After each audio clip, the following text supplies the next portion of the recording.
Evans, a teacher at the middle school, was worried about her new student when she noticed the girl often wore dirty clothes to school and rarely spoke to anyone.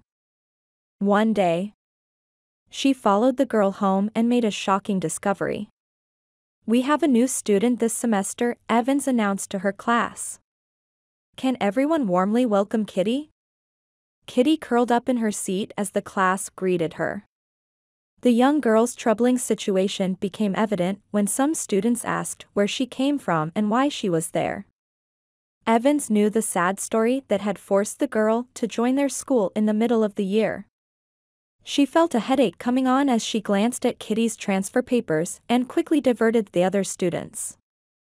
"I'm sure we'll all get to know Kitty better over time. But for now, it's math time."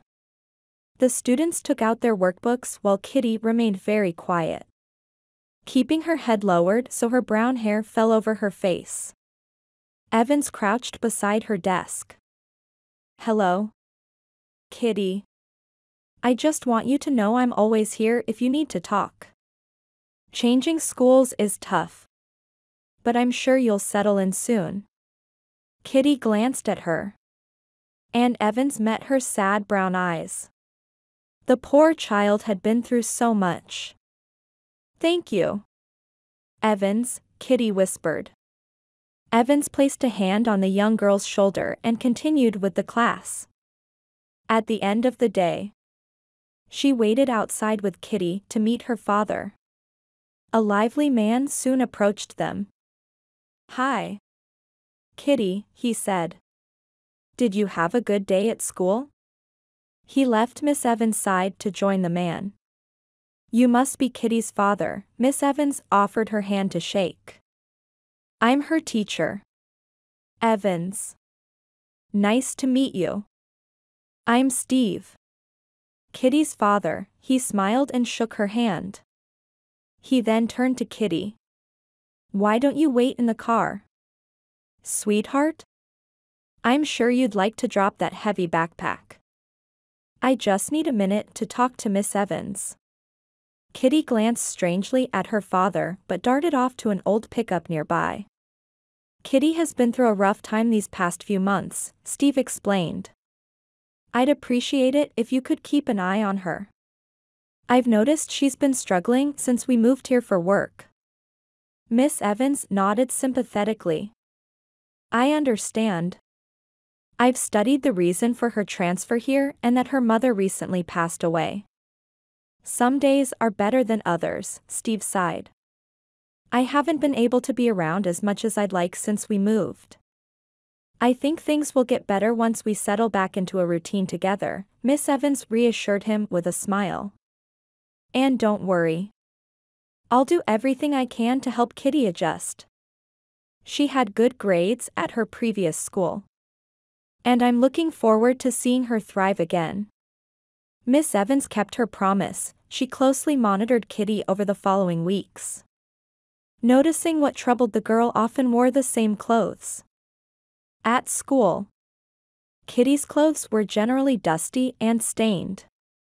She was also very quiet in class and stayed alone in the playground, ignoring other children if they tried to include her in their games. Miss Evans tried to coax her out of her shell, but the girl remained withdrawn until the day she begged Miss Evans for help. The class had just ended, and all the other students were chatting loudly as they left the room. But Kitty approached Miss Evans' desk. She stood there with her head down and arms crossed. "Is everything okay, Kitty?" asked Miss Evans. The girl shook her head and mumbled a few words that Miss Evans couldn't quite understand. "Speak up, sweetheart. I can't hear you." "I don't want to leave school," Kitty shouted. She lifted her head, tears in her eyes as she stared at Miss Evans. "Please, can I live with you instead?" Miss Evans moved closer and placed a hand on her shoulder. "Why don't you want to go home with your father, Kitty? Is something wrong?" Kitty hugged herself and looked away. I don't like living with my father. I don't want to stay with him anymore. Oh. Sweetheart. I know it must be hard adjusting to a new town and a new school. You've been through so much. And I'm sure you miss your old life. When they reached the parking lot, Kitty pulled away from the adults and ran towards her father's pickup. I'm sorry for everything, Miss Evans sighed. Kitty has been stressed lately and isn't coping well. I've noticed she sometimes comes to school with dirty clothes. Is everything all right at home? Steve's eyes narrowed. And he rubbed his temples. Yes. We've seen a few plumbing issues with the beard. I swear I reported them to the owner. But no one has come to fix them yet. I'm sorry to hear that. She also loves her outfits because her mother bought them for her. She doesn't like changing clothes, Steve added. Steve suddenly stopped a few meters from his car. I appreciate you taking care of Kitty. But I think it will take some time for her to get used to all the changes in her life. Steve then said, Goodbye. Miss Evans watched him get into his pickup truck. The car growled and spat out a terrible plume of smoke when he started it. Despite Steve's assurances, Miss Evans continued to worry about Kitty. She no longer came to school in dirty clothes but was often late and started skipping classes. One day, Miss Evans noticed that Kitty's face looked tired. She had dark circles under her eyes and seemed barely able to stay awake in class. Miss Evans began to suspect that something was wrong with Kitty and decided to get to the bottom of things. She gave the class some assignments to keep them busy and stepped out to call Steve. Hello, Steve. This is Kitty's teacher. Miss Evans. I'm calling because I've noticed that Kitty often seems exhausted at school. It's because we've had to stand up to work on our homework, he replied. I work late too. Which is why I can't help her with her homework until later in the evening. The work is much harder than I remember doing when I was arranged. Well, if Kitty is struggling, it might be best to find her a tutor. I'll write down a few numbers and give them to Kitty so she can pass them on to you. Thank you, Miss Evans. That's kind of you. Later in the day, Miss Evans was about closing the class when she noticed a crumpled piece of paper on the floor near Kitty's desk. She picked it up and discovered it was the note she had given the girl with the math tutor's numbers. Miss Evans was puzzled. Why would Kitty have thrown away the paper if she was having trouble with her homework? She hurried to the window to see if the girl had already left. Steve and Kitty had just left the school. They were on foot. And Steve was carrying Kitty's backpack on his shoulder while holding the girl's hand. Kitty had her head down. Miss Evans clenched her fist. This girl had a problem. And she was going to find out today. Miss Evans rushed to her car. She was determined to follow Kitty and her father. But they had disappeared before she could reach the straight line. The next day, Miss Evans expected Steve to come for Kitty. They walked away. And Miss Evans followed. The father and daughter walked several meters before reaching the old pickup that Miss Evans remembered. It was parked on an empty lawn near the city limits. Steve opened the car and put Blaze's backpack inside. He then reached out and covered the windows. Once he was done, Kitty climbed into the cabin. Steve closed the door and went to sit in the back of the truck. Miss Evans didn't understand what was happening. Kitty appeared shortly after with different clothes. She carried in her arms the clothes she had worn to school. Miss Evans watched them walk to a nearby laundromat. Miss Evans crossed. She walked and glanced through a gap between the old shirts covering the window. What she saw inside made her stop in surprise. This couldn't go on any longer. Miss Evans took her phone from her purse and called the police. "Miss Evans. What are you doing here?" The teacher turned and saw Kitty running towards her. Steve was a few steps behind, looking at her intently, visibly shocked. The police arrived at that moment. They asked to see inside Steve's truck and shook their heads at the piles of folded clothes, pillows, blankets, and a teddy bear on the dashboard. It was clear that Steve and Kitty were living in the pickup truck temporarily. Steve turned from Miss Evans to the police, as if unsure who to address. "I lost my job because I got injured at the factory. But I'll find a new one soon. And we won't be on the streets anymore. My dad brought me my pillow with freckles and my teddy bear to make me happy. And I am. I promise. Don't take my daddy away from me." The little girl grabbed a policeman's hand. "Nobody wants to separate you from your daddy, sweetheart," the officer said gently. "But we can't let you live like this. It'll start getting cold soon. And you need a warm and safe place to stay." The police officer then turned to Steve. "I'm going to take you and your daughter to a shelter. Sir.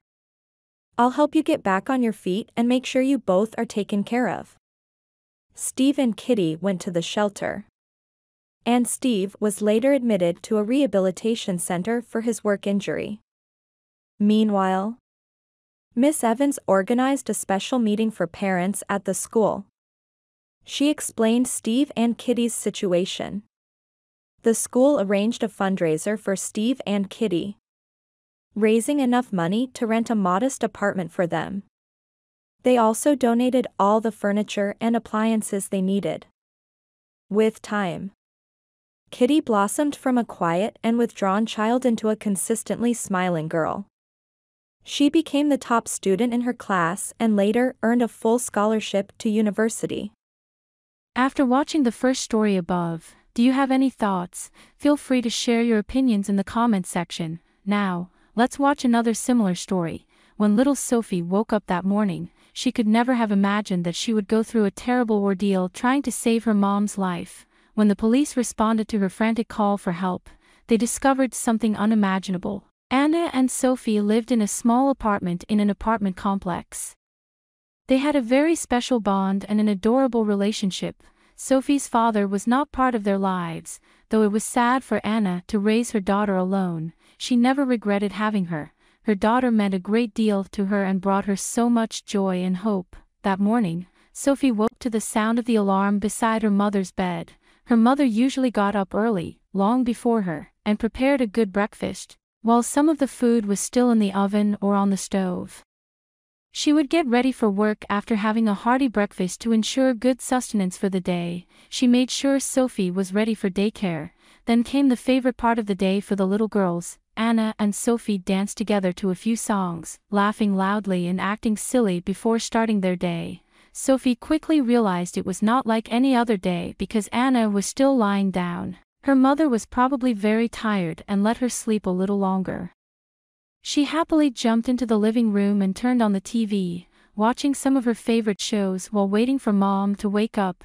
Her stomach growled, reminding Sophie it was breakfast time and her mom still wasn't up. She began to worry and decided she could wake her mother up now. She must have had enough rest. Sophie stood beside her mother's bed and gently touched her arms, but she didn't react. She began asking her mother to wake up, but in vain. Sophie started to panic and shook her mother's body for a response that didn't come. Finally, she jumped on the bed and shouted loudly at her mother while shaking her body. When her mother remained lying down, Sophie understood that something was very wrong. She couldn't wait any longer for her mother to wake up. She needed to find help quickly. Sophie was only 4 years old at the time and didn't yet know numbers well. But she remembered her mom had taught her a number to call in case of emergencies.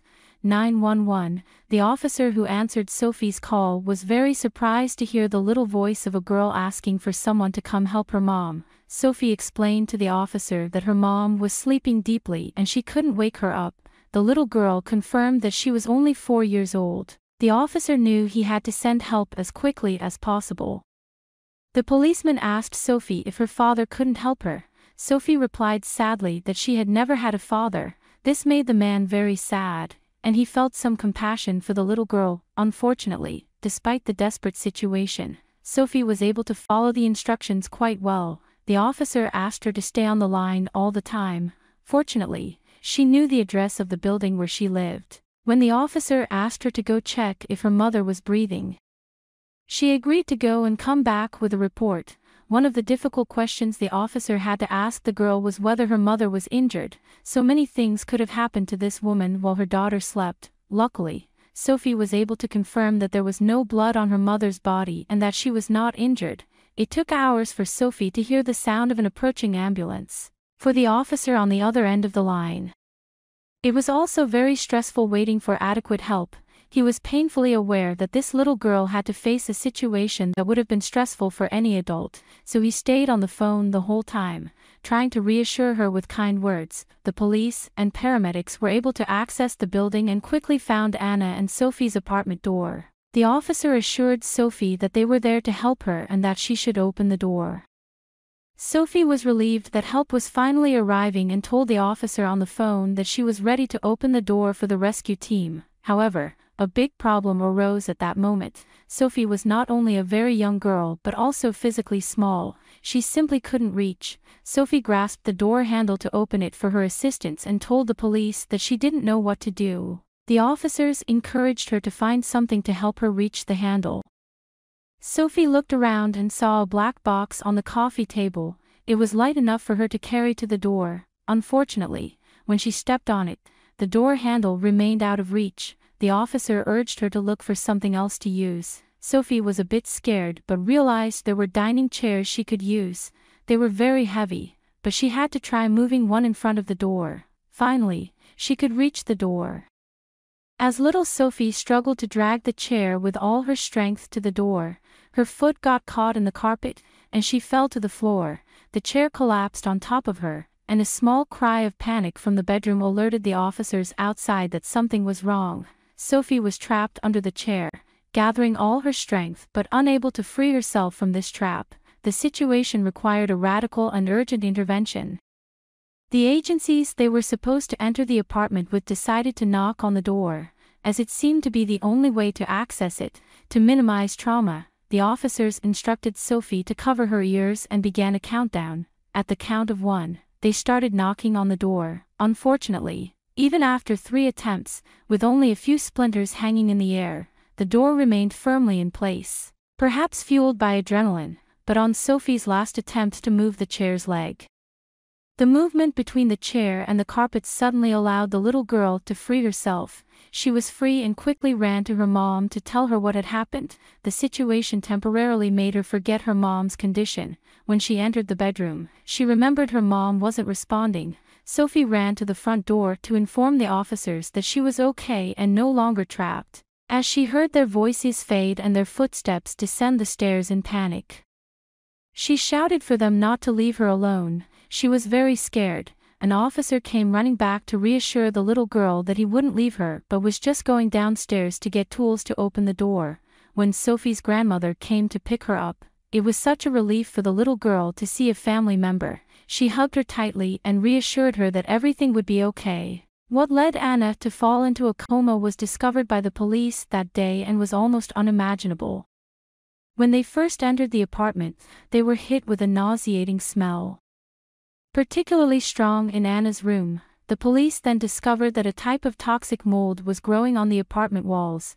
Anna had been exposed to the toxic chemicals for weeks, and the buildup had caused her to fall into a coma. In a way, little Sophie saved the lives of all the building's residents. No one had known why her mother fell ill before her, but everyone was immensely grateful that Sophie remained healthy. When Anna woke up, she felt incredibly proud of her daughter's quick thinking. After watching this story above, do you have any thoughts? Feel free to share your opinions in the comments section. Now, let's watch another similar story. When a young poor boy was relentlessly bullied at school, especially by girls, his spirit began to crumble, but to prove them wrong, he did something incredible that no one could have imagined.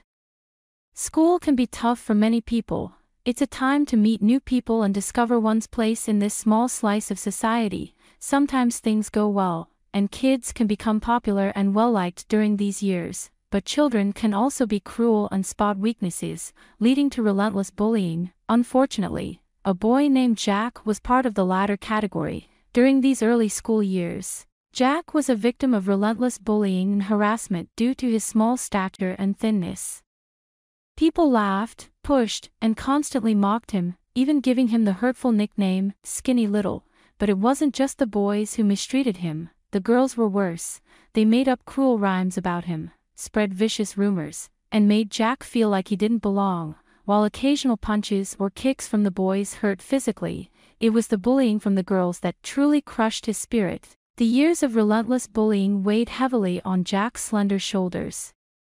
He was still so young but already broken and filled with self-doubt, struggling to find any glimpse of happiness.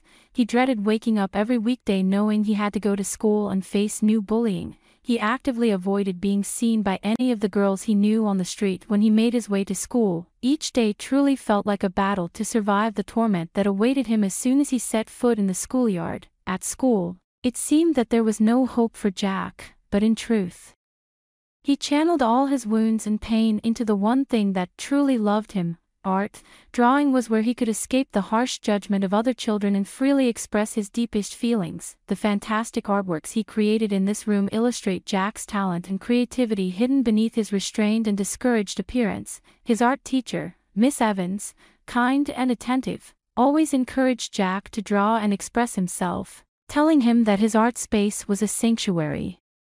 Despite his confidence in the world of art, the relentless torment from the girls continued, pushing him to the limits of what he could bear. But it was at this moment that destiny intervened in the form of a new arrival at the school, a girl named Sarah. Like Jack, Sarah was a shy and quiet student who had just arrived at the school. Fortunately for her, she had not suffered the same bullying as Jack. They began to get to know each other when Jack accidentally bumped into Sarah in the hallway.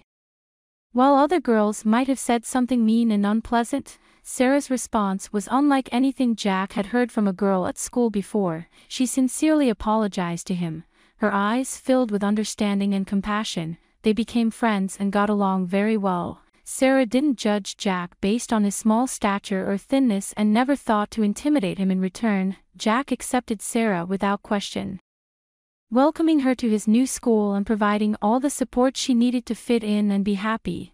Outside of school, they became friends and confidants. On the fact that he hated school, Sarah's friendship and therapy there were to get out of his shell and become a more confident person with Sarah at his side. He felt that he could overcome bullying and mockery and finally start to appreciate school and life. Of course, he would always be a victim of bullying, but instead of suffering from it, Jack would not let it affect him like water off a duck's back. But this happiness was short-lived and Jack's bubble soon burst. Sarah had started making other friends while she was still friends with Jack. She had started gravitating towards the popular girls who had ruthlessly bullied her friend for so long at first. Jack hoped that Sarah could help them understand who they were not so bad and that she would give him a chance, but the opposite happened. As Sarah got closer to the other girls, she began to slowly but surely drift away from Jack. This was devastating for him because he thought he had found a true friend in this new girl. He had spoken openly and honestly to her about everything, believing she understood how much he was suffering and how much he needed a break in his life. But despite all this, she sided with the enemy of her other girls. It was a terrible blow to Jack that left him in a dark place, and even his art couldn't help him feel happy again. The final straw came when Jack was walking down the hallway and accidentally bumped into Sarah when he had done during their first meeting, but instead of apologizing with the same compassion, she stared at him coldly and told him sharply to watch where he was going, calling him weak and skinny. Then she turned on her heel and walked away. This was the last straw for Jack. He had officially hit rock bottom. Having no one else to talk to and nowhere to turn, Jack had to try to change things. But what? He had tried to be kind to people for so long, but it had never been warm with him. Suddenly, he had an idea to put an end to the bullying. It wouldn't be easy, but it was worth trying. Besides, he had no other options at this point. He sought to build his confidence again, radically changing his look to do so. Jack was inspired by his childhood hero Arnold Schwarzenegger with his huge body and muscles that moved slowly. He was almost the opposite of what he looked like. But it still gave the boys a target they could aim for. Despite only earning £40 a week from his part-time job, Jack managed to gather enough money to join a gym. He had never really been to gyms before, and walking through the doors on the first day was very intimidating, especially when he saw the others who were in peak physical condition. Nevertheless, he didn't let himself be discouraged. Jack was determined to change. It was certainly a big step for a skinny teenager with serious anxiety issues. However, Jack experienced a frustrating start as the workouts didn't seem to have any effect on him. He knew change wouldn't happen overnight, but after a few weeks, he still didn't seem to grow or develop muscles. In his mind, he feared being one of those skinny people who never managed to gain weight. Despite his apparent lack of progress, he wasn't ready to give up. Jack persisted, and over the months, progress began to show. Muscles started developing, he began to get into shape, and bullying at school started to diminish. None of the girls, not even Sarah, had anything mean or hurtful to say about him anymore. But Jack didn't stop there. He continued to work out every day to train and become even stronger and more muscular.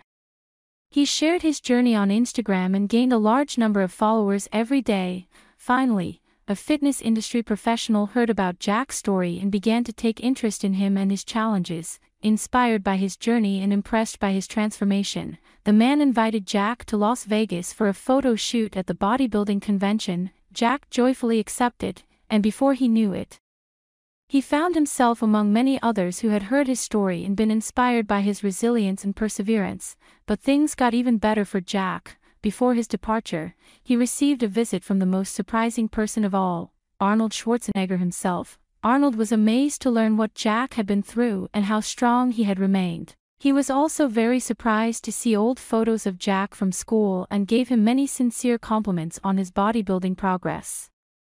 As Arnold walked away, Jack stood there amazed. He couldn't believe how much his life had changed in just a few years, from being a skinny kid to meeting his childhood hero and receiving compliments from him. He had certainly come a long way. After that, Jack landed a modeling contract showcasing his bodybuilding gains and earning a lot of money in the process. Occasionally, he would think back to how intimidated he felt in school and would smile. He forgave the girls who had been so mean to him but felt a sense of satisfaction in seeing how much better he was doing now. It shows that there is hope for everyone and that bullies often peak in high school. After watching the stories above, do you have any thoughts? Feel free to share your opinions in the comment section. If you enjoyed our video, please like, subscribe, and share our channel. That's all about today's stories. See you next time.